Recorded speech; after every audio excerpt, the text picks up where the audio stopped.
Nagu ütlevad klassikud, kui Tallinnasse lähme, siis lähme kohvikusse ja loomaaeda. Mina tulingi loomaaeda suveks tööle, vean lapsi ringi. Tavaliselt mul on selleks abi vaja, aga meil on siuke asi nagu navilens, nii et ma saan seda üksi teha nüüd. Jakob veab enda järel 2 puidust käru, kus istuvad 2 heledapaist tüdrukutirtsu. Hiljem puidust väraval on kinnitatud silt erksatest värvilistest ruutudest koosneva QR-koodiga. Jakob kõnnib mööda laudteed. Navilensil on sellised värvilised QR-koodid, mida loeb Navilensi telefoni äpp.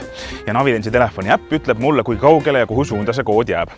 Ja selle abil on mul võimalik ringi liikuda, sest me oleme need pannud siis postide peale ja erinevate viitade ja uste peale. Ja inimene, kes ei näe, saabki iseseisvalt loomaaias nüüd hakkama, sellepärast et Navilensi äpp juhendab teda nagu teine inimene. 25 meetrit kaugusel, otse edasi, tee Vihmametsani. Paremal, vasakule, 7 meetrit, 6 meetrit, 5 meetrit, 4 meetrit, üleval. Jakob kõnnib Vihmametsa sissepääsu poole, hoides enda eest telefoni suunatuna seinal olevale Navilensi koodile. Otse ees, olet joudanud sissepääs Vihmametsani. UKS jääb sildist 3 meetrit vasakule. Sinu ees olev käänduks avaneb lähenedes automaatselt paremale. Sisenemisel juhatab juhtteesid läbi Vihmametsa.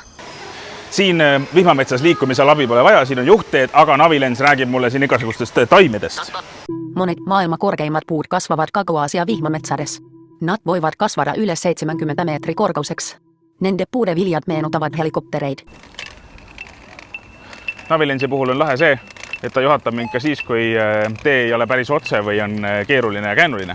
Telefoni ekraani vaade telefoni kaamerast. Tee kohal hõljub virtuaalne värvikirev rõngas. Suur kollane nool ekraani allosas suunab läbi ringi liikuma. Ringi läbimisel tekib kaugemale uus. Ligipääsuke Tallinna linn ja loomaaed on siis need lahendused siia püsti pannud, tulge siis uudistama ja orienteeruma. Oota, aga kuhu lapsed jäid?